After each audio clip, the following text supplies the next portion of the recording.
اعلان نبوت سے پہلے حرا جاتے ہوئے جو پتھر حضور پہ سلام پیش کرتے ہیں، آپ کو سلام کرتے ہیں، حضور فرماتے ہیں میں ان پتھروں کو جانتا ہوں جو پتھر اعلان نبوت سے پہلے، مبعوث ہونے سے پہلے مجھے سلام کیا کرتے تھے۔ جب حضور ان پتھروں کو جانتے ہیں جو آپ کو سلام پیش کیا کرتے تھے، تو آج جو عقیدت کے ساتھ، محبت کے ساتھ، احترام کے ساتھ حضور کی عظمت کو دل میں رکھتے ہوئے سرکار پہ درود السلام کے نذرانے پیش کرتا ہو،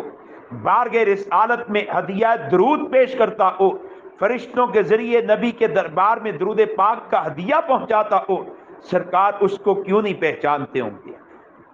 اس سے بڑھ کر آج جو امتی نبی علیہ السلام کی تعلیمات کا اتباع کرنے والا ہو، نبی علیہ السلام سے عاشقانہ، والہانہ، محبانہ، فدائیانہ طور پر محبت کرنے والا ہو، سرکار اس کو کیوں نہیں پہچانتے ہوں گے؟ اس سے بڑھ کر جو امتی اپنے کردار کے ساتھ، اپنے عمل کے ساتھ، اپنی صلاحیت، مال، جان، وقت لگا کے جناب محمد کریم صلی اللہ علیہ وسلم سے پوری وفا کرنے والا ہو، نبی علیہ السلام کی ختم نبوت کا دفاع کرنے والا ہو، نبی علیہ السلام کی عزت ناموس کا دفاع کرنے والا ہو، کملی والے کے احترام مقام کا دفاع کرنے والا ہو، نبی محترم، نبی معظم، نبی مکرم صلی اللہ علیہ وسلم کی ذات ایسے باوفا امتی کو کیسے نہیں پہچانتی ہوگی؟ اور یہ بات عرض کر دوں، جیسے درود پاک حضور کے دربار میں شناسائی کا ذریعہ بنتا ہے، تقوی حضور کی قربت کا ذریعہ بنتا ہے،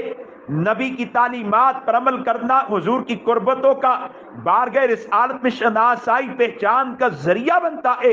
کملی والے کی ناموس ختم نبوت کا دفاع بھی نبی کے دربار میں شناسائی، پہچان اور قربت کا ذریعہ بنتا ہے، اور تمام ذرائع میں ختم نبوت، ناموس رسالت کا دفاع کرنا